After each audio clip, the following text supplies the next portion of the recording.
Galantang setra, gagak lumayung, gagak lumejang, gagak lumiring, eta kene. Oh. Gitu. Jenengan terakhir nama Rahmat Suci. Rahmat Suci. Jenengan terakhir nama Rahmat Suci. Cenah eta teh jenengan paparin ti guru na ti Syekh Ali waktu anjeunana ka Arab nyuprih ilmu agama di ditu ta eta Syekh Ali teh sanes Sayyidina Ali sanes. Tapi Syekh Ali seorang ulama besar asal Baghdad anu mukim di Arab.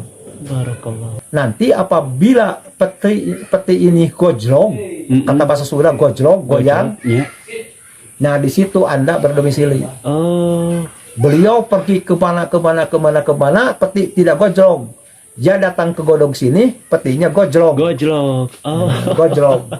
Dari kata gojlog tersebut, maka jadi kampung godog. Godog. Nah, jadi beliau itu ayahnya Prabu Siliwangi, Ya. ibunya Subang Larang. Beliau dari kecil juga sudah dilahirkan oleh seorang muslimat yang taat, seorang muslimat yang solihat, putri Raja Abdullah Raja Kampa, yang sedang belajar ngaji di Syekh Hasanuddin alias Syekh Kuro, asal ulama besar asal Iran yang berdomisili di Karawang, yang sampai sekarang banyak tamu peziarah ke sana, terutama pada malam Sabtu. Pada malam Sabtu diutamakannya. Ya, terutama pada malam Sabtu. Ya. Harus jarah kepada orang tua dulu, karena kalau kita tidak mendapatkan ridho dari kedua orang tua, tidak akan mendapatkan ridho Allah. Cek sunah masanajan sujud ibadah tapi kada kok tarang dengan kitab sagudang, temenang ridho Allah mah, temenang ridho tidung bapa mamal bisa ngambil sesengitan sorga jauh kasu.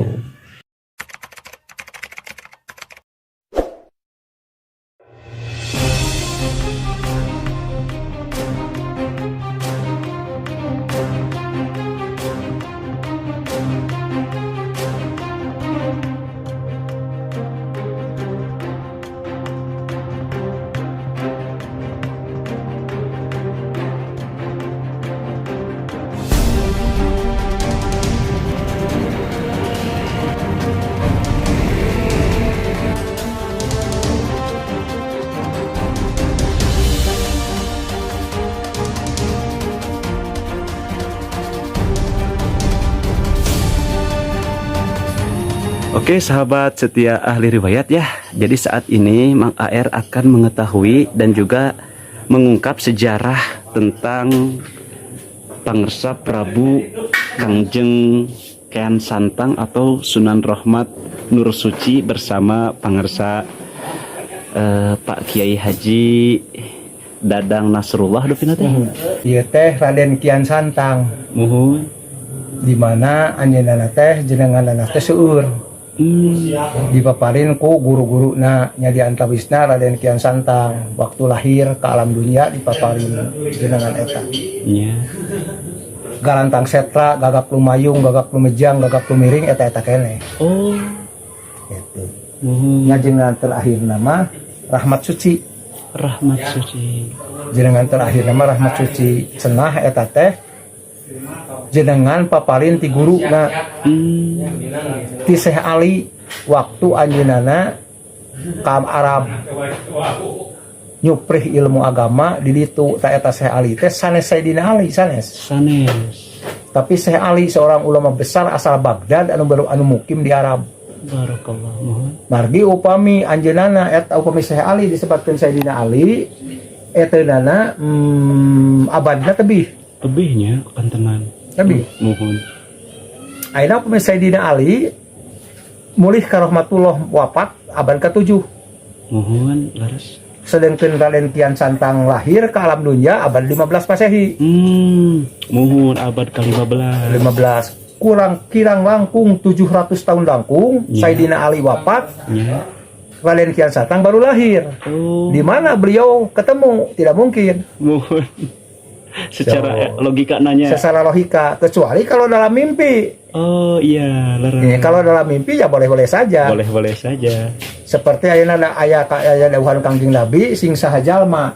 Barang siapa orang yang mimpi ketemu aku, maka mimpi itu adalah betul. Betul ya. Karena jin-jin, setan-setan tidak bisa menyerupai aku. Sabda Rasulullah dalam hadis Bukhari, dalam kitab Ru'ya bab mimpi. Masya Allah, Masya Allah. Kecuali kalau dalam mimpi. Nah, ini banyak orang yang berpendapat bahwa beliau ketemu secara lahir, diketemukan dengan kudrat irodat Allah.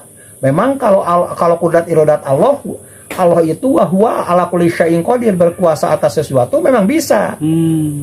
Kalau Allah berkehendak. Apakah berkehendak atau tidak?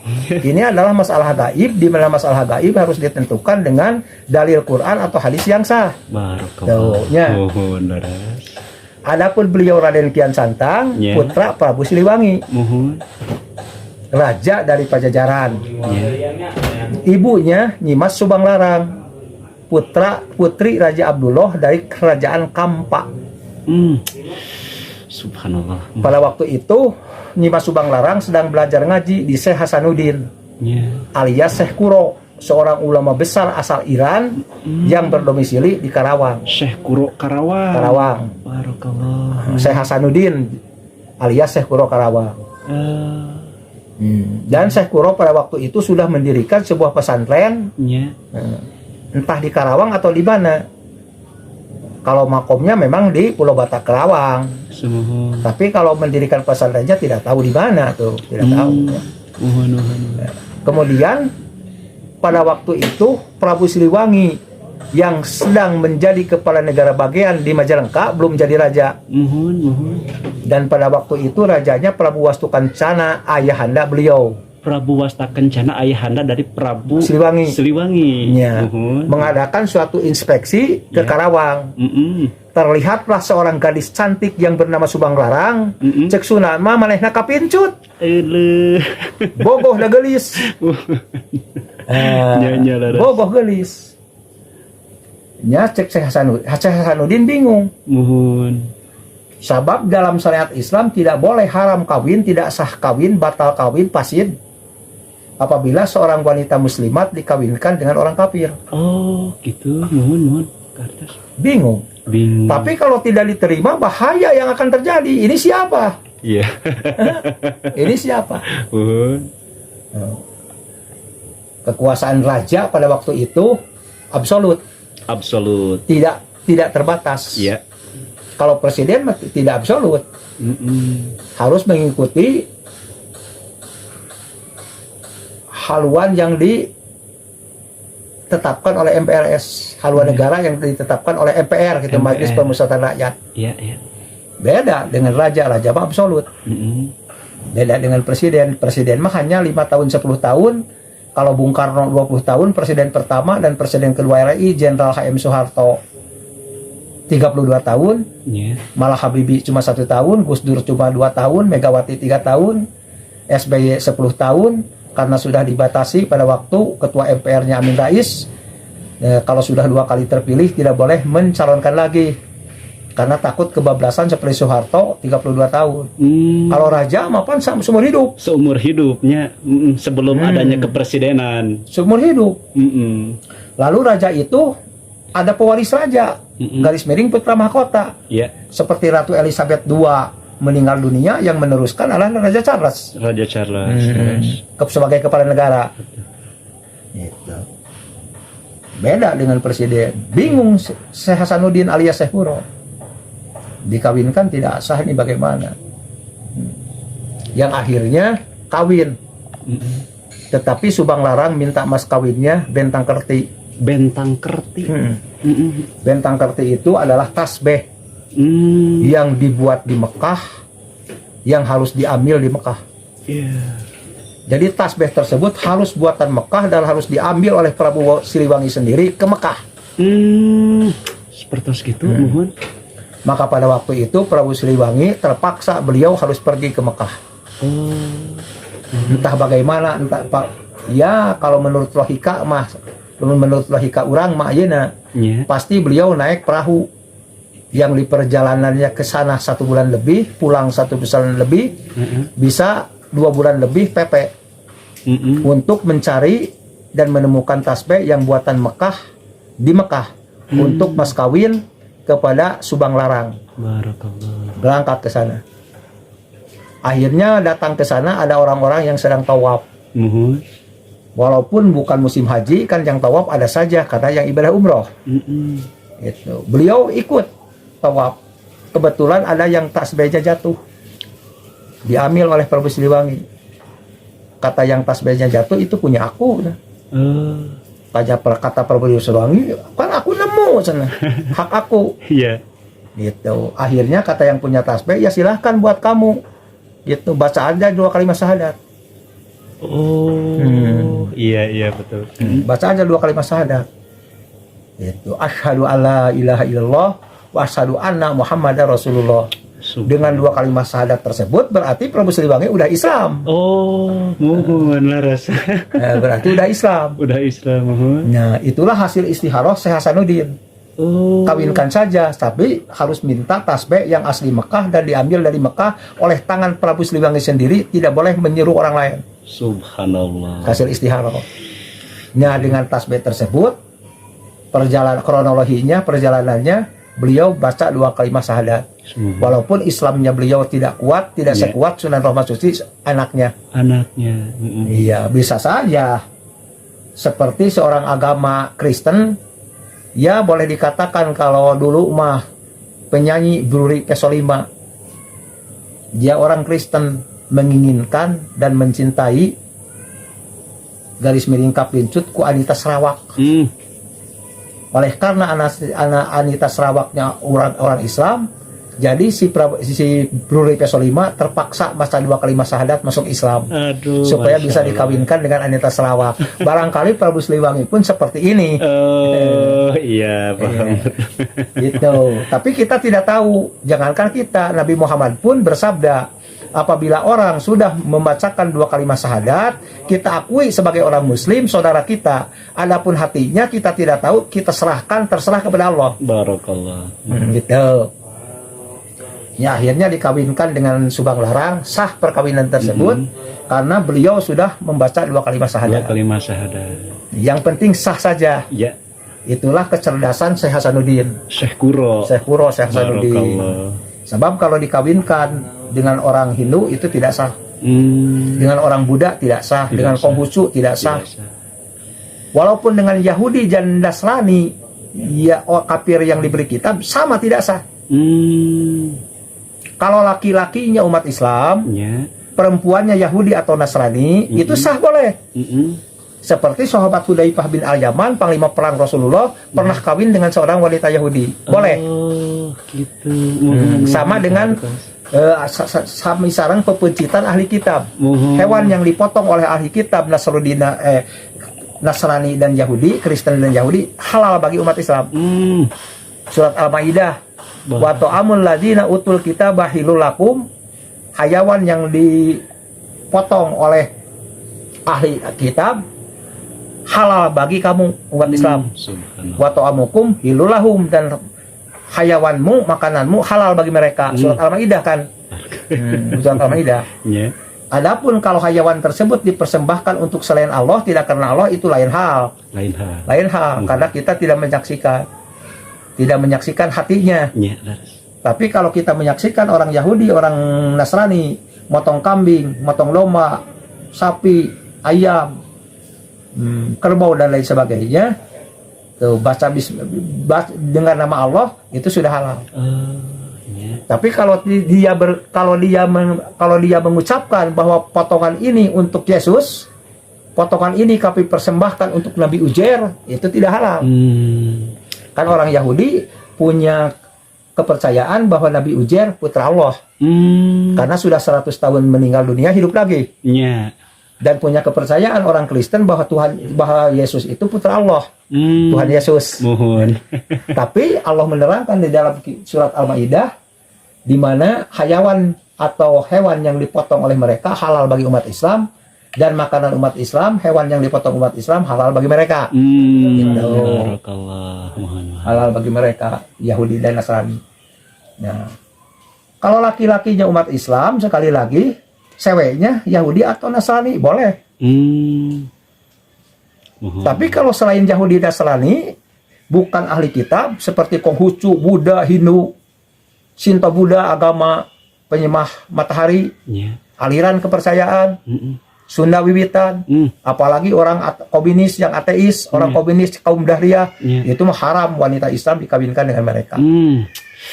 Subhanallah. Ini mah Subang larang seorang wanita muslimat, putri Raja Abdullah dari Kampa yang sedang belajar ngaji di Syekh Hasanuddin alias Syekh Kuro, kawin dengan Prabu Siliwangi.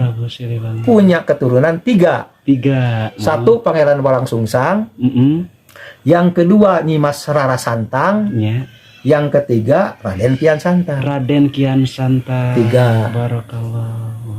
Adapun Nyimas Rara Santang yang diganti namanya menjadi Saripah Mudaim, itu adalah ibunda Syekh Syarif Hidayatullah Cirebon. Subhanallah.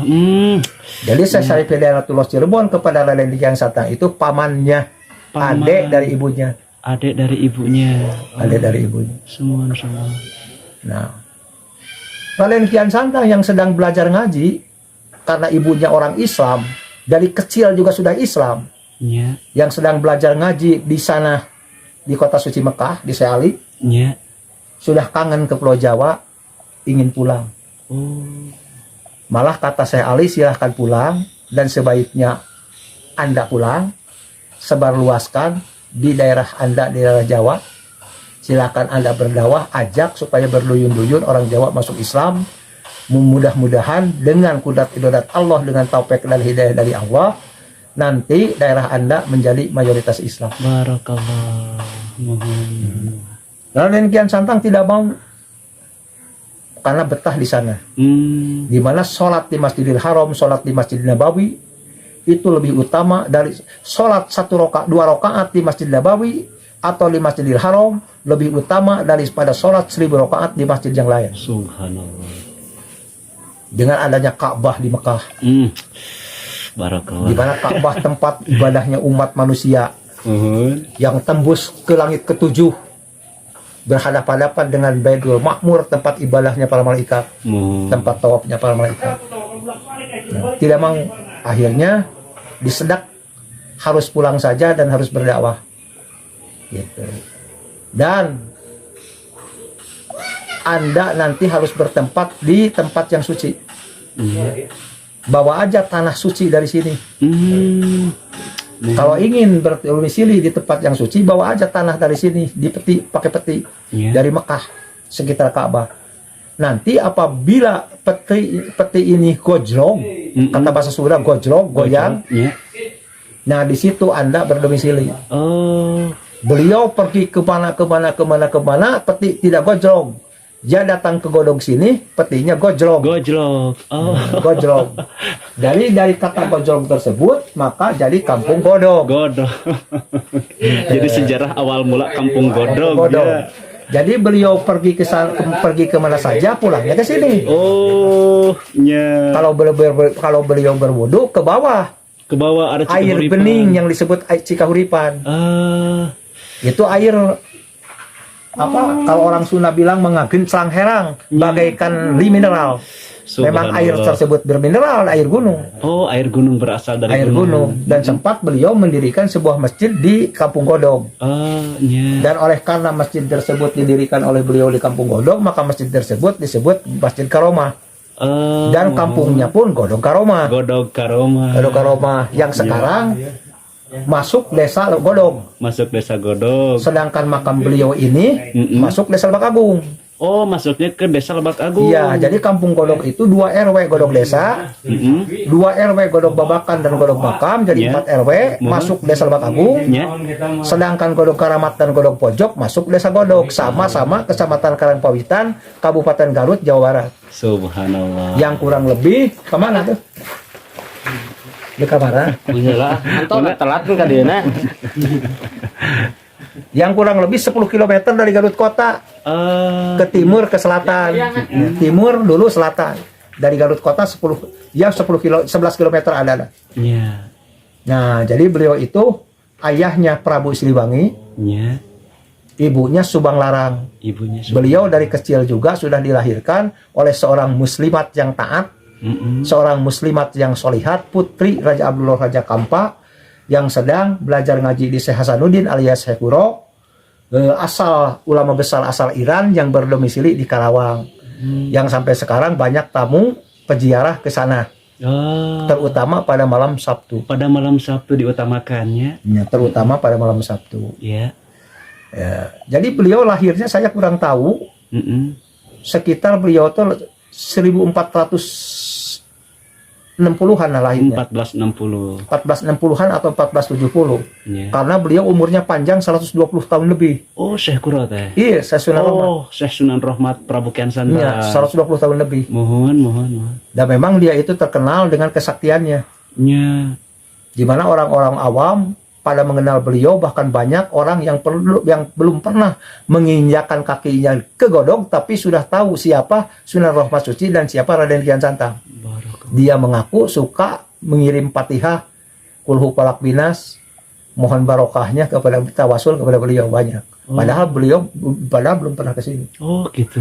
Mohon. Nah, itu Sunan Rahmat Suci teh. Ya. Jadi sekali lagi gurunya Syekh Ali, bukan Sayyidina Ali. Syekh Ali-nya mohon. Seorang ulama besar dari Baghdad yang berdomisili di Mekah. Ya. Sedangkan Sayyidina Ali selisih dengan Sunan Rahmat Suci alias Raden Kian Santang 700 tahun lebih. 700 tahun lebih Sayyidina Ali meninggal dunia, Raden Kian Santang baru lahir. Di mana dia ketemu? Tidak mungkin. Mohon. Kecuali kalau Dalam mimpi bisa jadi ya. dan beliau itu mendapatkan taufik dan hidayah dari Allah Subhanahu wa taala. Dia itu tidak pernah jadi pejabat. Tidak pernah jadi pejabat. Tidak pernah. Mohon terus. Oh. Karena Prabu Siliwangi itu istrinya bukan hanya Subang Larang, Iya. tapi ada juga Nyimas Kentring Manik.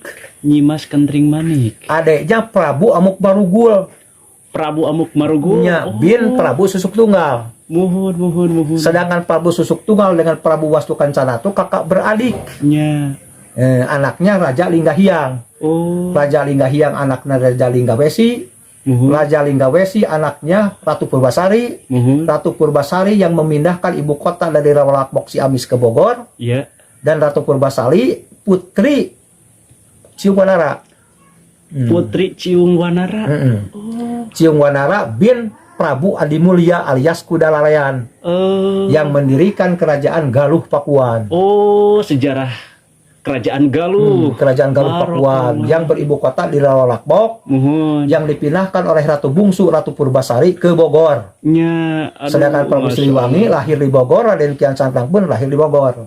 Prabu Siliwangi lahir di Bogor, Raden Kian Santang pun di Bogor. Oh, gitu. Walang Sungsang Kian Santang. Kalau Walang Sungsang pernah mendirikan kesultanan di Cirebon. Pernah mendirikan. Setelah Walang Sungsang meninggal dunia, diteruskan oleh Syekh Sarif Hidayatullah. Sunan Gunung Jati. Sunan Gunung Jati Cirebon alias Wali Sangat tersebut. Dan keturunan dari beliau itu adalah Maulana Hasanuddin Banten, Maulana Yusuf Banten, Syekh Maulana Hasanuddin, Syekh Maulana Yusuf, sampai Sultan Ageng Tirtayasa sampai Sultan Haji. Dan Sultan Ageng Tirtayasa sekarang diabadikan jadi nama Universitas Sultan Ageng Tirtayasa di Provinsi Banten. Subhanallah. Ya. Karena si Raja Linggawesi, Raja Linggahyang, cucunya Ciwanara, itu kakak beradik dengan Raden Wijaya. Raden Wijaya, pendiri Raja Majapahit. Pendiri Majapahit, mohon. Yang zaman keemasannya adalah zaman Raja Hayam Wuruk. Raja Hayam Wuruk, mohon. Raja Hayam Wuruk dengan Patih Gajah Mada yang gagah berani, gagah perkasa, manusia selamat sehat, pemberani, petah lidahnya, cerdas dan pintar, ingin mempersatukan Nusantara. Ya. Sebenarnya itu kerajaan Majapahit itu pada waktu itu luas. Papua Nugini pun, Papua Barat, Papua Nugini masuk wilayah Indonesia, berikut Singapura, Semenanjung Malaka, dan daerah Sarawak. Itu masuk wilayah Indonesia. Majapahit. Oh, waktu dulu itu belum ada Indonesia tapi zaman keemasan Hayam Wuruk. Nah, ingin menaklukkan Nusantara. Yang belum taluk Pajajaran. Prabu Siliwangi. Oh, iya, betul. Sebelum Prabu Siliwangi harus ditaklukkan. Kalau terjadi pertempuran, Pajajaran diserang bukan tidak berani, maka akan banyak korban, kata Gajah Mada. Lebih baik kita untuk menaklukkan Pajajaran secara halus, secara diplomat. Itu. Bagaimana kalau Tuan Raja Hayam Wuruk mempersuting Putri Pitaloka, Putri Pajajaran, Putri Pajajaran. Putri Pajajaran. Untuk dipersunting dijadikan istri oleh Pak Hayam Wuruk. Ya. Pitaloka nolak. Oh, Pitaloka nolak. Ya terjadi perang bubat. Perang bubar. Perang saudara antara Majapahit dengan Pajajaran. Ya, mohon. Maka pada waktu itu terjadi perang, 45.000 tentara Majapahit perlayak di medan tempur korban. Sedangkan Pajajaran cuma 15.000 yang perlayak di medan tempur, selisih 25.000. Luar biasa. Kalau kita pergi ke Banten sana, di sana itu banyak ular tanah. Ular tanah disebut ular Majapahit. Oh. Dulunya disebar oleh tentara Majapahit untuk membunuh tentara Pajajaran. Ya. Di Banten. Ya. Karena orang tersebut bisanya sangat tajam. Bisa membunuh manusia 1 jam mati. Sampai sekarang banyak di Banten. Masih ada. Tapi di luar Banten tidak ada anehnya. Oh, jadi hanya ada di Banten saja. Hanya ada di Banten yang disebut ular tanah. Ular tanahnya. Padahal ular tersebut dibuat mungkin sebagai senjata Raja Majapahit. Ya, untuk melawan Pajajaran. Untuk Pajajaran. Oh. Akhirnya Pajajaran tetap berdiri, tidak bisa ditaklukkan. Jadi sumpah palapanya Gajah Mada tidak akan makan nasi sebelum bisa mempersatukan Nusantara tidak tercapai. Subhanallah. Tidak tercapai. Gitu. Ya. Kembali lagi ke Raden Kian Santang, beliau mah seorang ulama besar yang pandai mengaji juhud, waroi dan takwa. Menyebar luaskan Islam, dakwah ke sana kemari tanpa pamrih. Dakwah ke sana kemari tidak terdengar bahwa Raden Kian Santang boleh aku diundang ke selatan tapi 50 juta per jam, nggak ada. Wala tastaru bi ayati samanan kolila, maraneh teu mendengar jualkan ayat kami ku harga anu saeutik. Tidak ada. Bahkan Syekh Syarif Hidayatullah pun pada waktu mudanya beliau berdakwah kemana-kemana dengan ukur bawa boeh jeung asiwung. Ya Allah. Hanya sekadar bawa boeh jeung padung, di mana wae abdi mawat di dinya abdi kurebkeun ieu padungna ieu boehna. Seorang juhud, waroi dan takwa. Nah, oleh karena itu banyak orang yang datang ke Godong mengalap barokah, bertawasul dari mana banyak. Ke Godong. Itulah sejarah singkat Raden Kian Santang. Barakallah. Yang dikuburkan di Godong, kurang lebih dari beliau wafat sampai sekarang itu kurang lebih sudah 550 tahunan. 520 tahunan. 520 tahun. Mudah-mudahan beliau diterima iman Islamnya dan amal solehnya oleh Allah yang Maha Kuasa. Amin ya Allah. Sekecil apapun amal solehnya menjadi penghapus amal salahnya. Amin. Dan amal salahnya mudah-mudahan diampuni dan dihapus. Amin. Beliau sekarang ada di alam barzah, alam tengah-tengah antara dunia dan akhirat. Semoga Rodotun min Riyadil Jannah, suatu taman yang diambil dari taman sorga. Amin ya Allah. Ya. Semoga beliau wapirosuhu, amparannya tuh min pirosil jannah, dari amparan sorga. Semoga beliau ditidurkan oleh Allah Subhanahu wa taala sampai yaumul kiamah. Amin. Sebagaimana sabda Rasulullah dalam hadis Bukhari, orang soleh yang wafat itu 6 kanomil arus. Silahkan Anda tidur seperti tidurnya pengantin. Ya Allah. Nanti bangun dikumpulkan bersama kita di alam mahsyar. Amin. Semoga beliau itu diseru dengan ayat ya ayatuhan nafsul mutmainnah irji'i ila rabbiki radiyatan mardiyah fadhuli fi ibadi wadhuli jannati. Ya Allah. Semoga beliau mendapatkan syafatul udma dari Rasulullah. Amin. Semoga beliau dijadikan ahli sorga dengan ridho, rahmat dan maghfirah Allah. Amin ya Allah. Dan kita sebagai penerus dari beliau mudah-mudahan mendapatkan taufik dari Allah. Amin. Sebagaimana taufik yang diberikan kepada beliau. Amin. Sehingga ya Allah. kita kuat iman Islam, selamat iman Islam, di samping selamat dohir batin jasmani dan rohani minda dunya ilal akhirah. Semoga kita mendapatkan taufik dan hidayah dari Allah. Malah semoga Allah menggelontorkan taufik dan hidayahnya kepada kita. Amin. Lalu semoga Allah menambah terus ilmu terutama ilmu agama. Amin. Dan semoga Allah memberi rezeki kepada kita, rezeki yang halal, yang baik. Amin. Yang datangnya gampang, yang banyak untuk bekal hidup dan bekal ibadah. Amin.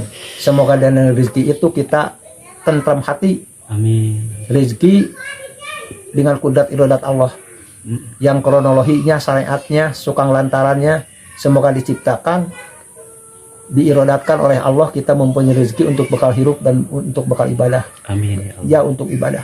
Amin, amin. Semoga kita husnul khatimah. Amin. Dan semoga kita dibersamakan, dijamaahkan, dikumpulkan di sorga bersama beliau, Panjang Sunan Rahmat Suci, Istajib ya Allah. bersama Rasulullah, bersama para sahabatnya, Amin. bersama anak turunan kita. Amin. Waladina amanu, anapun orang-orang yang beriman, wataba'athum tulinuturkeun ka maranehna saha duriyatuhum anak incuna sama-sama beriman, alhaqna bihim duriyatahum, maka kami bakal ngumpulkeun di sorga jeung anak incuna lamun sarua jeung iman. Amin.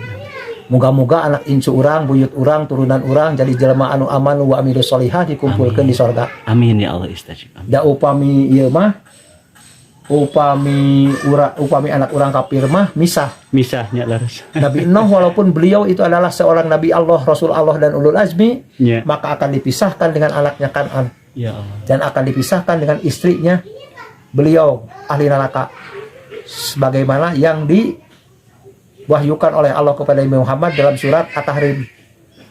Ya, At-Tahrim ya. Mohon. Begitu juga istri Nabi Lut dipisahkan dengan Nabi Lut. Bahkan Rasulullah dengan pamannya Abu Thalib misah. Dengan pamannya Abu Lahab bisa. Abu Thalib, Abu Lahab ahli neraka, Rasulullah ahli surga. Abu Thalib ke neraka, Sayyidina Ali bin Abi Thalib ahli surga. Bahkan min asaratil kiram 10 sahabat yang dijanjikan akan masuk surga tanpa melalui hisaban. 1 Abu Bakar Siddiq, 2 Umar bin Khattab, 3 Utsman bin Affan, 4 Ali bin Abi Thalib, 5 Abi Ubaidah bin Jarrah, 6 Abdurrahman bin Auf, 7 Jubair bin Awam, 8 Sa'ad bin Abi Waqqas, 9 Sa'ad bin Sa'id. Yang satu lagi siapa tuh? 10 sahabat Zaid bin Haritsah. Zaid bin, bukan, tidak masuk. Tapi Zaid bin Haritsah juga ahli surga karena beliau itu meninggal dunia pada waktu perang Mu'tah. Perang Mu'tah. Abdullah bin Rahwa'ah, Zaid bin Haritsah, panglima perang, lalu Ja'far bin Abi Thalib. Ja'far bin Abi Thalib. Iya. Setelah ketiga panglima tersebut meninggal perlayar di medan tempur, baru bendera Islam dipegang oleh Khalid bin Walid. Khalid bin Walid. Pada waktu itu. Sekali lagi semoga taufik yang diberikan Allah kepada para sahabat, para tabi'in, para tabi'in, para ulama salaf, ulama kholaf, para waliullah. Amin. Semoga diberikan kepada kita. Amin. Jadi kita mudah-mudahan jadi penerus beliau-beliau. Amin. Jadi manusia amanu yang beriman, wa amilus solihat, dan mengamalkan amal soleh. Amin. Ya, amal soleh. Lalu jarah. Hukum jarah. Hukum jarah. Awas. Mohon. Hukum jarah itu sunat. Mohon. Sebelum Rasulullah memerintahkan yang jatuh pada hukum sunnah, Rasulullah melarang dulu. Ya. Kuntu pernah aku nahaituku melarang kepadamu anjiratil kubur tina jarah ka kuburan. Bisi musyrik. Mohon. Pa'al ana maka ayeuna pa ajruha kaula nganjurkeun ka eta jarah. Pek jarah. Li ana hal antara saya eta jarah teh tarikul qalba bisa ngaleliskeun hate waktu dakirul akhirah jeung ngelingkeun hate ka akhirat. Ya Allah. Jadi maksud abdomna jarah mah supaya leulis hate jeung ngelingkeun hate ka akhirat. Mohon. Adapun isi dalam jarah tersebut kita berdoa semoga yang kita ziarahi ini mendapatkan ridho rahmat dan berfirman Allah. Barakallah. Dan semoga taufik yang diberikan kepadanya diberikan juga kepada kita. Kita dengan beliau para wali sama-sama beriman, sama-sama mendapatkan ridho rahmat dan berfirman. Cuma segitu. Kalau sudah berdoa minta ampun kepada Allah untuk beliau-beliau, ya kita boleh berdoa yang lain kepada Allah. Tapi jangan kita meminta kepada selain Allah. Tapi kalau kita meminta dan kalau minta kepada selain Allah syirik. Pelakunya musyrik. Innallaha sesungguhnya Allah la yaghfiru tidak akan mengampuni ayyusyraka bihi kepada orang yang menyekutukan Allah. Wa yaghfiru ma dzuna dzalik dan Allah akan mengampuni dosa selain syirik. Itu pun hak prerogatif Allah. Dosa yang paling berat itu adalah syirik. Jadi kita harus berusaha tidak boleh syirik yang pelakunya musyrik. Harus tidak boleh ridah yang pelakunya murtad, tidak boleh berbuat nifak yang pelakunya munafik. Apalagi kita mati dalam munafik, kemunafikan, mati dalam kesyirikan, mati dalam murtad, syirik, munafik, humpia holidun pinar, derajatnya sama dengan orang kafir. Langgeng di neraka, kecuali Allah berkehendak lain dalam surat Al-Hadid A'udzubillahi min dzalik wa na'udzubillahi min dzalik. Jadi jatuh hukumnya ziarah itu sunat. Sunat. Berdoa kepada Allah, mohon ampun untuk yang kita ziarahi. Kita di situ tafakur, tadabur bahwa kita akan meninggal seperti yang kita ziarahi. Yang kita ziarahi karena amal baiknya pada waktu beliau masih hidupnya banyak berluyun-luyun orang dari mana pergi ke tempatnya untuk berziarah. Sedangkan kita belum tentu. Kita belum tentu. Paling anak kita yang ziarah setahun sekali. Iya. Kalau Idul Fitri. Kalau Idul Fitri. Iya. Kalau anak kita yang ziarahnya tidak mendapatkan taufik Allah pada waktu Idul Fitri, puasa tidak, sembahyang tarawih tidak, siapa yang akan mengkabulkannya? No? Doa diterima, dikabulkan oleh Allah kalau anak kita anak soleh. Anak soleh. Untuk mendapatkan anak soleh ya susah. Lalu tawasul. Nah tawasul itu harus tahu hukumnya tawasul, syaratnya tawasul. Sedangkan tawasul yang paling utama dengan iman Islam. Juga tawasul dengan amal soleh, tawasul dengan banyak istighfar, atau tawasul minta doa orang soleh supaya orang soleh tersebut memohon kepada Allah, menadahkan dua tangannya kepada Allah untuk kita. Itu tawasul yang dibolehkan. Tawasul yang diperbolehkan seperti halnya kita bertawasul ke alim ulama, ke para aulia. Ke alim ulama. Iya. Oh iya. Nah kalau kepada aulia katanya hanya tawasul dengan kata-kata bijahi. Kata-kata bijahi Dengan keagungan bijahi sunnah rahmat suci, dengan keagungan sunnah rahmat. Bijahi Syekh Abdul Qadir Jalani, dengan karomah Syekh Abdul Qadir Jalani. Tapi hadisnya doi puji dan bahkan hadisnya hadis palsu kata Ibnu Taimiyah. Jadi kalau tawasul teh minta doa orang soleh itu harus orang soleh yang masih hidup. Oh, subhanallah. Nah untuk zaman sekarang mencari orang soleh yang masih hidup susah. Di mana beliau berada? Susah, betul. Di mana beliau berada? Ya. Jadi datang kita kepada orang soleh supaya beliau orang soleh memohon menadahkan dua tangannya kepada Allah untuk kita, itu diperbolehkan. Sebagaimana Umar bin Khattab minta hujan agar supaya cepat dikabul, dia mencari orang soleh. Ya akhirnya Abbas paman Nabi dipanggil. Ya Abbas, marilah kita sama-sama memohon kepada Allah supaya Allah segera menurunkan hujan. Karena Umar sudah berpikir dalam hatinya Abbas yang paling soleh, juhud baroi, ahli ibadah, supaya cepat terkabul. Subhanallah. Umar bin Khattab. Jadi bukan begini, kata Umar, ya Allah semoga menurunkan hujan, bijahi Abbas. Bukan, Abbasnya dipanggil. Mari bareng-bareng kepada Allah minta. Atau ada orang buta datang kepada Rasulullah, dia ingin sembuh. Akhirnya Rasulullah didesak memohon kepada Allah, doa belum beres, orang buta sudah sembuh. Yang berdoanya Rasulullah. Ya Allah. Bareng-bareng dengan orang buta. Nah kita pun kalau bertawasul minta doa orang soleh, seharusnya cari orang soleh di mana dia berada, apalagi kalau bareng-bareng berdoa dengan kita. Itu. Adapun tawasul kepada orang yang sudah meninggal, baik nabi, sahabat, tabiin, tabiin, ulama salaf, ulama kholaf, para wali, tidak boleh. Kalau jarah mah jarah aja. Setelah beres jarah kita berdoa kepada Allah. Semoga ziarah yang disunahkan Rasul dengan mahabbah kepada waliullah, ingin mengikuti jejaknya, bersilaturahmi kepada yang masih hidup, semoga menjadi sebab aku tawasul dengan amal soleh ini, ya Allah kabulkanlah doaku. Nah begitu. Iya itu tata cara bertawasul ke para aulia Allah. Ya. Soalnya kan banyak juga seperti sahabat media, mungkin orang yang masih awam. Ya, bahwasanya hukum daripada berziarah kubur kepada orang tua, hukum berziarah kepada sanak saudara, dan hukum berziarah kepada para aulia Allah. Sunat hukumnya. Sunatum semuanya. Semuanya sunat. Semuanya sunat. Cuma mungkin bisa gak pemirsa mungkin seperti keutamaan, seperti apakah kita kenapa harus berziarah kepada para aulia Allah, terus kita harus berziarah kepada orang tua yang diutamakan. Suka ada paribasa seperti ini, tapi mungkin mohon maaf kita tidak usah ataupun seperti berziarah kepada para aulia, orang tua dulu aja pun katanya belum dijarohi. Jangan dulu ambil yang jauh, yang dekat pun belum gitu kan. Malah banyak kepada orang tua masa tahun sekali juga tidak. Ya. Tapi dia memburu-buru para aulia yang jauh di timur sana, yang jauh di barat sana, dengan ongkos jutaan rupiah. Iya. Kepada orang tua dia lupa, itu salah. Salah. Harus jarah kepada orang tua dulu. Karena kalau kita tidak mendapatkan ridho dari kedua orang tua, tidak akan mendapatkan ridho Allah. Cek sunah masalah jan sujud ibadah tapi kada kok tarang dengan kitab sagudang, teu meunang ridho Allah mah. Teu meunang ridho ti indung bapa mamal bisa ngambil sesengitan sorga jauh ka asuh.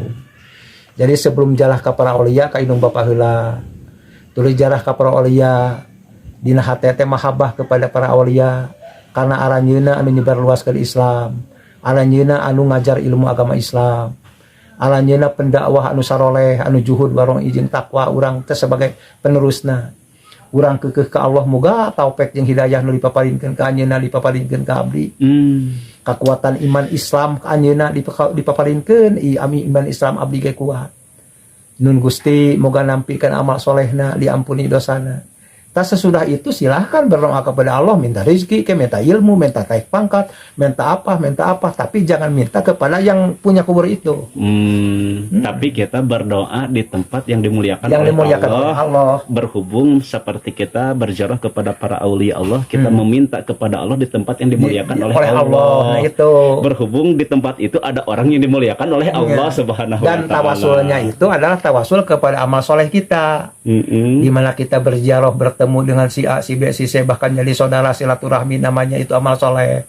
Membaca Al-Quran amal soleh, tahmid, takbir, tahlil amal soleh, tapakur juga amal soleh, jarah juga amal soleh, sodakoh amal soleh. Ya Allah, amal soleh yang aku berikan dengan ikhlas ini semoga jadi kronologi, jadi sababiah, jadi syariat untuk terkabulnya doa saya. Abdi teh hoyong anu kahiji abdi teh hoyong dikuatkeun iman Islam, diselamatkeun iman Islam. Kadua hoyong diselamatkeun, disehatkeun jasmani jeung rohani ti dunya dugikeun ka akhirat bersama keluarga. Katilu abdi teh hoyong digolontoran taufik jeung hidayah, kaopat hoyong ditambihan ilmu. Kalima naon qolo Gusti netos mastikeun kanggo abdi moga ditakdirkeun sae terutami dina waktu sakaratul maut abdi hoyong husnul khotimah mawa iman Islam. Kagenep abdi nyuhunkeun rezeki keur bekal hirup jeung bekal ibadah anu halal, anu sae, anu seueur, anu sumpingna gampil tuluy barokahkeun ku Gusti.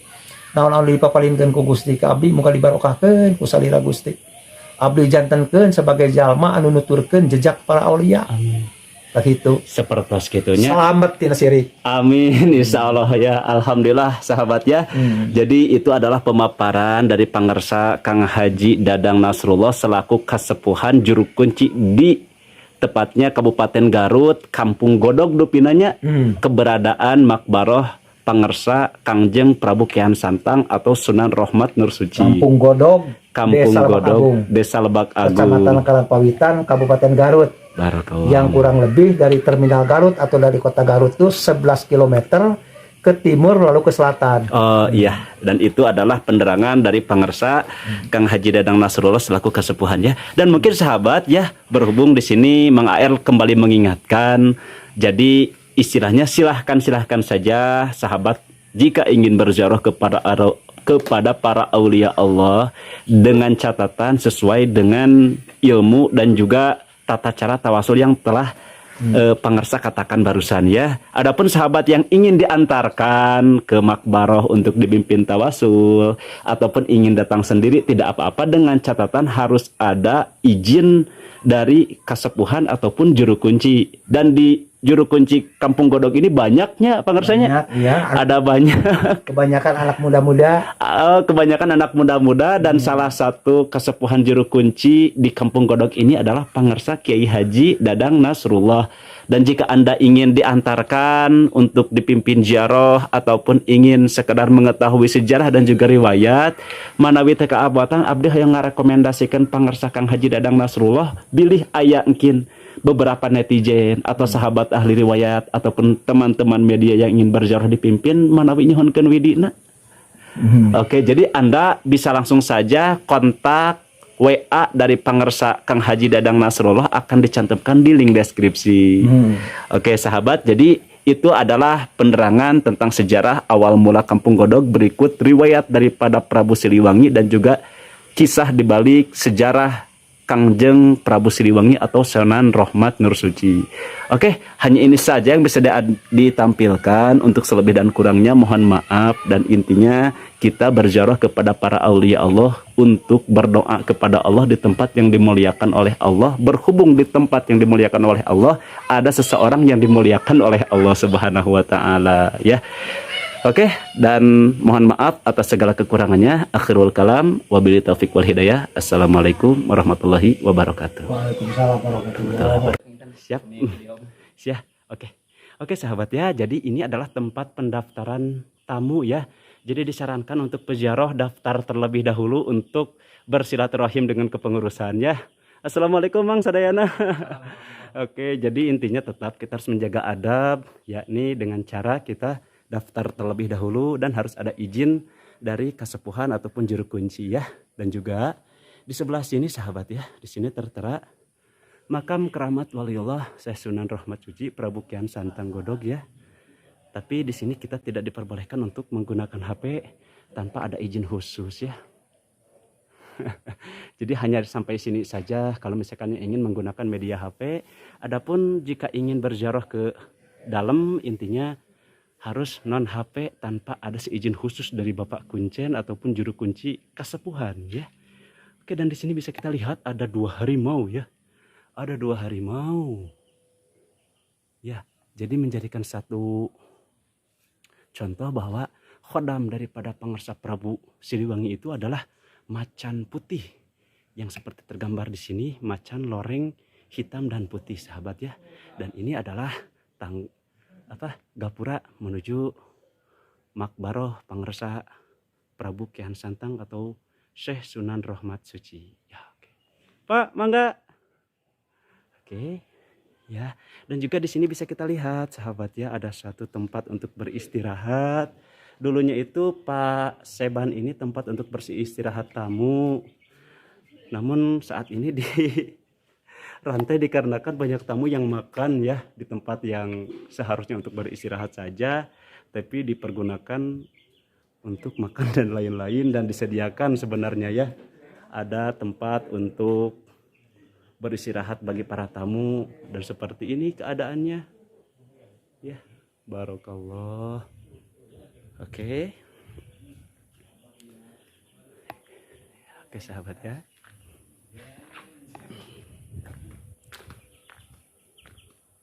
Ya, dan di sebelah sana ada warung dan juga ada satu pohon besar juga. Jadi ada 2 akses, bisa melalui akses ini dan juga akses yang bawah. Dan kita akan menuju ke Cikahuripan ya. Cikahuripan, Cikajayaan, Cikawadukan. Adapun tempat berwudu ataupun tempat air tersebut dulunya itu sering digunakan oleh Prabu Kian Santang, anak dari Prabu Siliwangi ya. Dan kita akan melihat Cikahuripan tersebut seperti apa ya, karena beningnya itu seperti mineral dan juga ada zat mineralnya karena air tersebut langsung dari gunung ya. Oke, dan di sini ada tertera Cikahuripan, Cikajayaan, Cikawadukan menuju ke arah bawah. Ya, dan kita akan melihat seperti apa Cikahuripan, Cikajayaan, tempat berwudu Kangjeng Prabu Kian Santang atau Syekh Rahmat Suci. Dan aduh, ada beruk sahabat. Ya, ada monyet besar. Ya. Waduh sahabat ya. Kebetulan di sana ada beruk sahabat.